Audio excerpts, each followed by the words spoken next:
Hi everyone, welcome to విజేత online current affairs classes.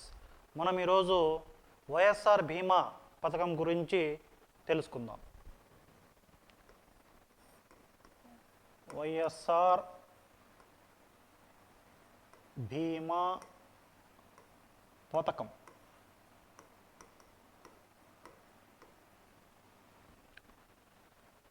కుటుంబం భద్రతలో భాగంగా నిరుపేదలకు అల్ప ఆదాయ వర్గాలకు చెందినటువంటి వారికి ధీమా కల్పించే ఉద్దేశంతో రాష్ట్ర ప్రభుత్వం ఈ పథకాన్ని ప్రారంభించనుంది. రైట్. ఈ పథకం కింద రాష్ట్ర ప్రభుత్వం అర్హులుగా 1,11,00,000 మందిని గుర్తించడం జరిగింది. అదేవిధంగా వైఎస్ఆర్ బీమా పథకంలో భాగంగా అత్యధికంగా లబ్ధిదారులు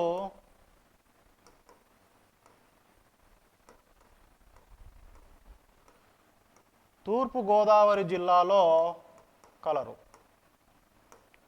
అత్యధిక లబ్ధిదారులు తూర్పుగోదావరి జిల్లాలో ఉన్నారు. అదేవిధంగా అత్యల్పంగా చూసుకున్నట్లయితే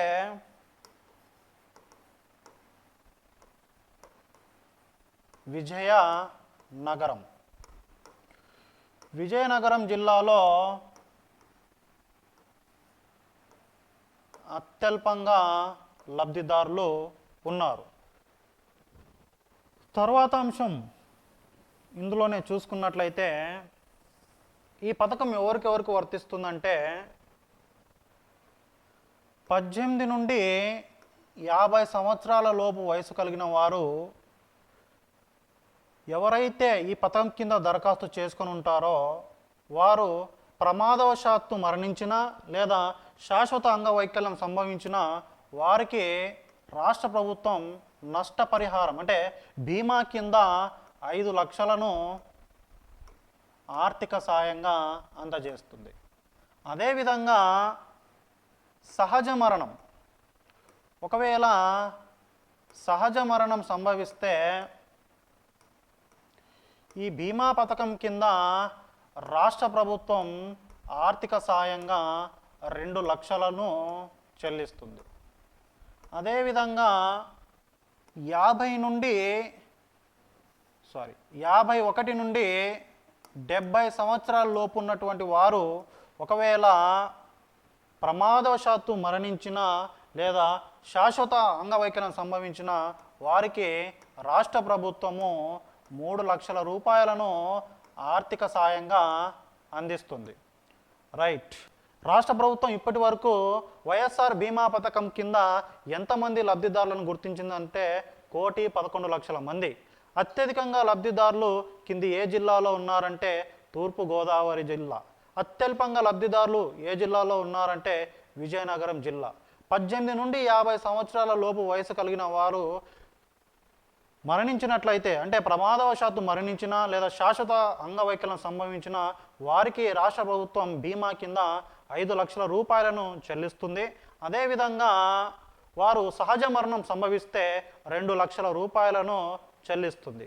అలా కాకోకుండా 51 సంవత్సరాల నుండి 70 సంవత్సరాల లోపు వాళ్ళు ప్రమాదవశాత్తు మరణించిన లేదా శాశ్వత అంగవైకల్యం సంభవించిన వారికి రాష్ట్ర ప్రభుత్వం 3 లక్షల రూపాయల ఆర్థిక సాయాన్ని ఈ పథకం కింద అందించనుంది. ఇది వైఎస్ఆర్ బీమా పథకానికి సంబంధించినటువంటి అంశాలు. తరువాత అంశం చూసుకున్నట్లయితే రాష్ట్రంలో పోడు వ్యవసాయాన్ని నమ్ముకున్న దాదాపు 1,53,000 మంది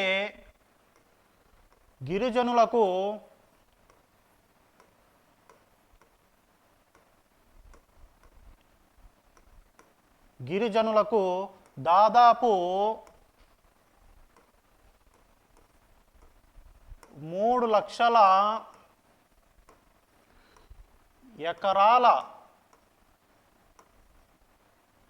ఎకరాలకు సంబంధించి రాష్ట్ర ప్రభుత్వం ఆర్ఓఎఫ్ఆర్ పట్టాలను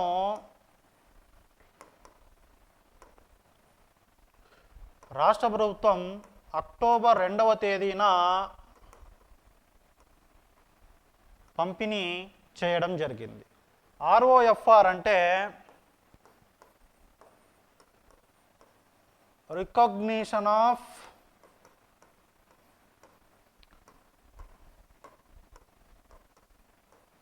ఫారెస్ట్ రైట్స్.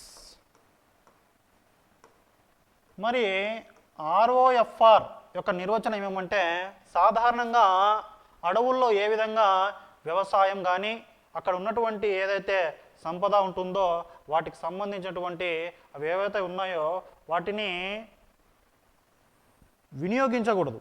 అయితే ఆర్ఓఎఫ్ఆర్ పట్టా తీసుకున్నట్లయితే అక్కడ ఉన్నటువంటి గిరిజనులు వ్యవసాయం చేసుకోవచ్చు, తద్వారా వాళ్ళకి చట్టబద్ధ హక్కులు లభిస్తాయి. అప్పుడు వాళ్ళు అటవీ శాఖ వారు ఏ విధంగా వారికి అభ్యంతరం తెలపరు.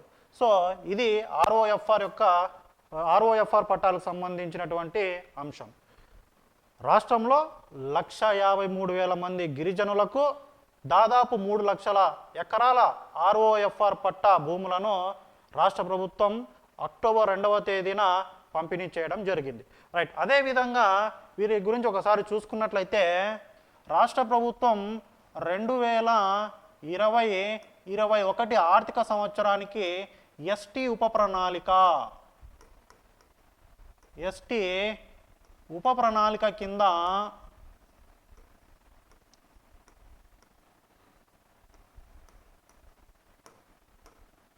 5,177 కోట్లను రాష్ట్ర ప్రభుత్వం కేటాయించింది. ఎంత కేటాయించింది? 5,177 కోట్ల రూపాయలను ఎస్టీ ఉప ప్రణాళిక కింద 2020-21 ఆర్థిక సంవత్సరానికి రాష్ట్ర ప్రభుత్వం కేటాయించింది. అదేవిధంగా విజయనగరం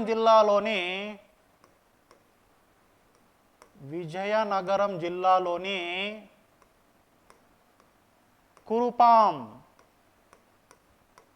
కురుపాంలో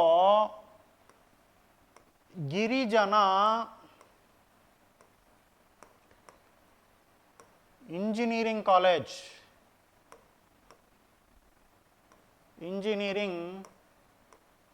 కళాశాలను రాష్ట్ర ప్రభుత్వం ఏర్పాటు చేయనుంది. అదేవిధంగా విశాఖపట్నంలోని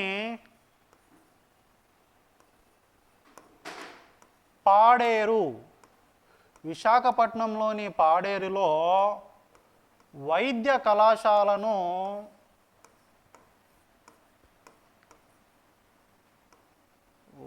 కళాశాలను కూడా ప్రారంభించనుంది. అదేవిధంగా సీతంపేట,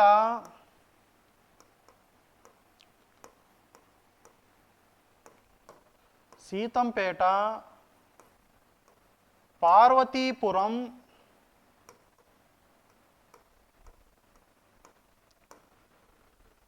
రంపచోడవరం,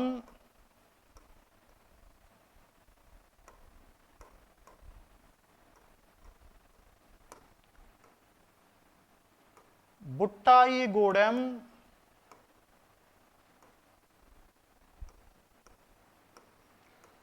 మరియు దోర్నాల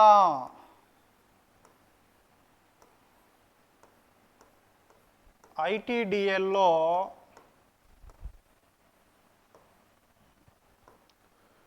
మల్టీ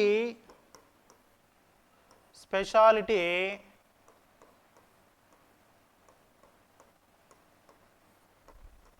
హాస్పిటల్స్ను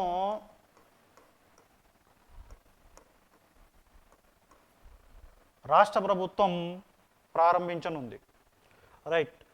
ఇది గిరిజనులకు సంబంధించినటువంటి అంశాలు. మరియు రాష్ట్ర ప్రస్తుత ఉప ముఖ్యమంత్రి మరియు గిరిజన సంక్షేమ శాఖ మంత్రి శ్రీమతి పాముల పుష్ప శ్రీవాణి. ఈమె ప్రస్తుత రాష్ట్ర ఉప ముఖ్యమంత్రి మరియు గిరిజన సంక్షేమ శాఖ మంత్రి పాముల పుష్ప శ్రీవాణి. రైట్. తరువాత అంశం చూసుకున్నట్లయితే దేశంలో రాష్ట్రపతి, ఉపరాష్ట్రపతి, ప్రధాని సుదూర ప్రయాణాలకు సంబంధించి వారు ఒక విమానాన్ని అమెరికా నుండి దిగుమతి చేసుకోవడం జరిగింది.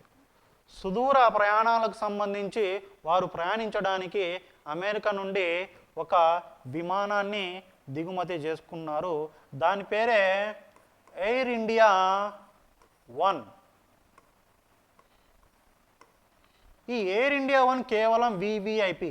వివిఐపి అంటే ఎవరు? ఇందులో రాష్ట్రపతి, ఉపరాష్ట్రపతి మరియు ప్రధానమంత్రి ఈ ముగ్గురు మాత్రమే ఈ విమానాన్ని ఉపయోగిస్తారు. దీని పేరే ఎయిర్ ఇండియా 1. ఇది బోయింగ్, ఈ విమానం బోయింగ్ 777 దీని పేరు. రైట్. అదేవిధంగా చూసుకున్నట్లయితే ఏదైతే ఎయిర్ ఇండియా 1 విమానం ఉందో అమెరికా అధ్యక్షుడు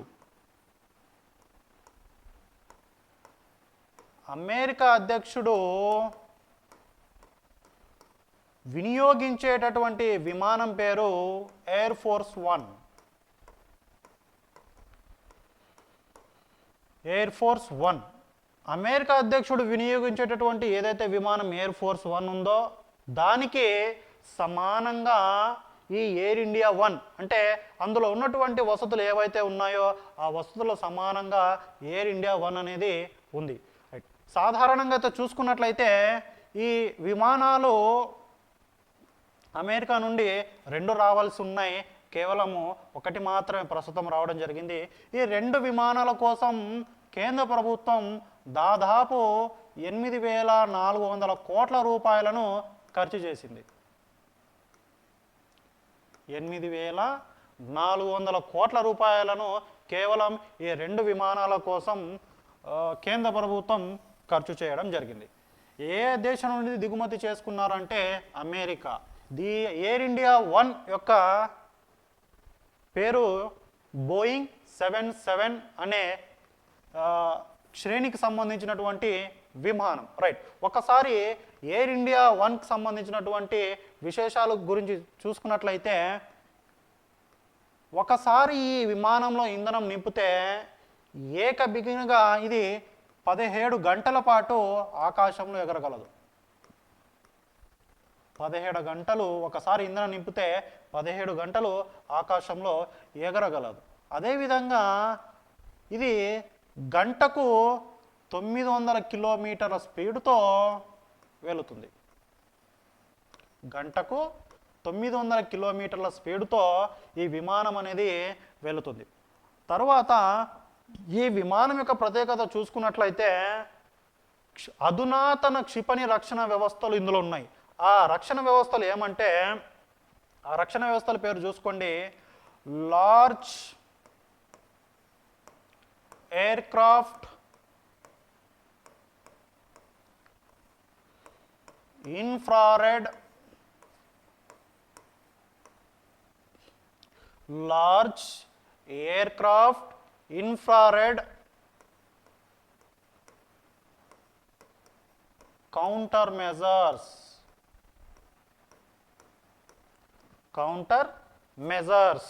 నెక్స్ట్ అదేవిధంగా ఇంకోటి ఎస్పిఎస్ స్పెషల్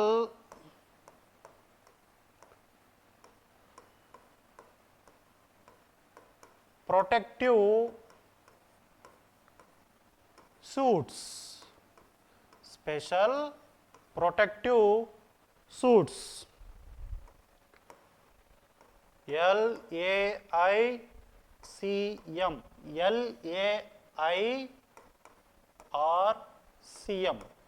అంటే large aircraft infrared counter measure.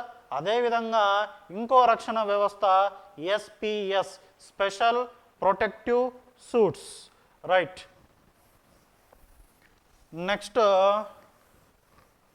Okay, ప్రస్తుతానికైతే కొత్తగా వచ్చినటువంటి ఎయిర్ ఇండియా 1ను ఉపయోగిస్తున్నాడు. మరి ఇంతకుముందు దాదాపు 25 సంవత్సరాల నుండి రాష్ట్రపతి, ఉపరాష్ట్రపతి, ప్రధానమంత్రి వీళ్ళు ఎయిర్ ఇండియా కాల్ సైన్ అనేటటువంటి బోయింగ్ 747 విమానాన్ని వినియోగిస్తున్నారు. ఏ విమానం? Air India call sign Boeing 747 అనే విమానాన్ని దాదాపు 25 సంవత్సరాల నుండి ఈ విమానాన్ని వినియోగిస్తున్నారు. ఇది మొత్తంగా ఎయిర్ ఇండియా 1 విమానానికి సంబంధించినటువంటి అంశాలు. అమెరికా అధ్యక్షుడు వినియోగించేటటువంటి విమానం పేరు ఎయిర్ ఫోర్స్ 1. ప్రస్తుతం రాష్ట్రపతి, ఉపరాష్ట్రపతి, ప్రధానమంత్రి కోసం కొత్తగా వచ్చినటువంటి విమానం పేరు ఎయిర్ ఇండియా 1 బోయింగ్ 777 శ్రేణికి సంబంధించినటువంటి విమానం. ఈ విమానంలో అధునాతన క్షిపణి రక్షణ వ్యవస్థలు ఏమున్నాయి? Large air craft infrared counter measure అనేది ఒకటి, నెక్స్ట్ స్పెషల్ ప్రొటెక్టివ్ సూట్స్ ఇది రెండవది. ఒకసారి ఇంధనం నింపినట్లయితే దాదాపు 17 గంటల పాటు ఆకాశంలో ఎగరగలదు. ఇది దీని యొక్క ప్రత్యేకత. అదేవిధంగా గంటకు 900 కిలోమీటర్ల స్పీడ్తో ఈ విమానం ఆకాశంలో ఎగరగలదు. నెక్స్ట్ తర్వాత ఒక అంశం చూసుకున్నట్లయితే అమ్నెస్టీ ఇంటర్నేషనల్.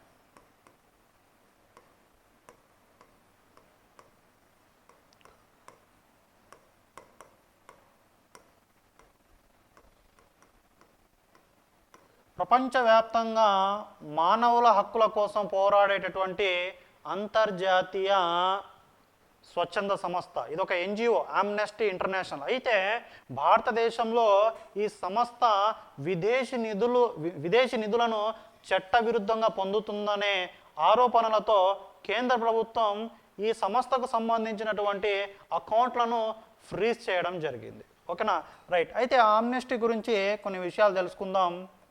రైట్. ఈ ఆమ్నెస్టీ ఇంటర్నేషనల్ను ఎవరు స్థాపించారంటే పీటర్ బెనెన్సన్.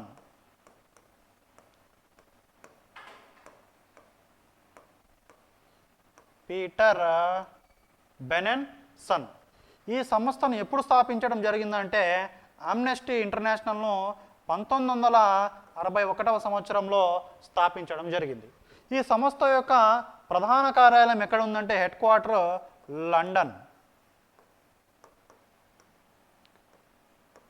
ఎక్కడుందండి? లండన్. ఈ సంస్థ యొక్క ప్రధాన కార్యాలయం లండన్లో ఉంది. అదేవిధంగా ప్రస్తుతం ఈ సంస్థ యొక్క secretary general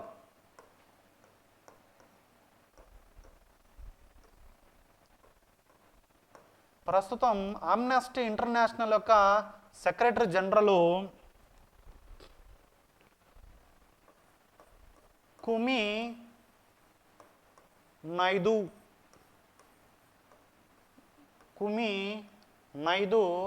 Amnesty International NGO యొక్క సెక్రటరీ జనరల్. ఇది ఆమ్నెస్టీ ఇంటర్నేషనల్కి సంబంధించినటువంటి అంశాలు. ఆమ్నెస్టీ ఇంటర్నేషనల్ సంస్థ ప్రపంచవ్యాప్తంగా మానవుల హక్కుల కోసం పోరాడుతున్నటువంటి ఒక అంతర్జాతీయ స్వచ్ఛంద సంస్థ. ఈ సంస్థను పీటర్ బెనెన్సన్ అనేటువంటి వ్యక్తి స్థాపించడం జరిగింది. 1961 సంవత్సరం స్థాపించడం జరిగింది. దీని యొక్క ప్రధాన కార్యాలయం లండన్లో కలదు. అదేవిధంగా ముఖ్యమైనటువంటి అంశము, ఈ సంస్థ ఏదైతే ఆమ్నెస్టీ ఇంటర్నేషనల్ ఉందో ఈ సంస్థకు 1977వ సంవత్సరంలో నోబెల్ శాంతి బహుమతి వరించింది. ఈ సంస్థకు నోబెల్ శాంతి బహుమతి, నోబెల్ పీస్ ప్రైజ్ 1977వ సంవత్సరంలో ఆమ్నెస్టీ ఇంటర్నేషనల్కు నోబెల్ శాంతి బహుమతి లభించడం జరిగింది. ఈ సంస్థను స్థాపించినటువంటి వ్యక్తి పేరు పీటర్ బెనెన్సన్. ఏ సంవత్సరం స్థాపించారు? 1961వ సంవత్సరంలో స్థాపించడం జరిగింది. దీని యొక్క ప్రధాన కార్యాలయం లండన్లో కలదు. అదేవిధంగా ప్రస్తుతం ఈ ఆమ్నెస్టీ ఇంటర్నేషనల్ ఎన్జిఓ యొక్క సెక్రటరీ జనరల్గా కుమి నైదు గారు ఉన్నారు. అదేవిధంగా ఈ సంస్థకు నోబెల్ శాంతి బహుమతి 1977వ సంవత్సరంలో లభించడం జరిగింది. ఇది ఈ రోజుకు సంబంధించినటువంటి అంశాలు. Thank you very much.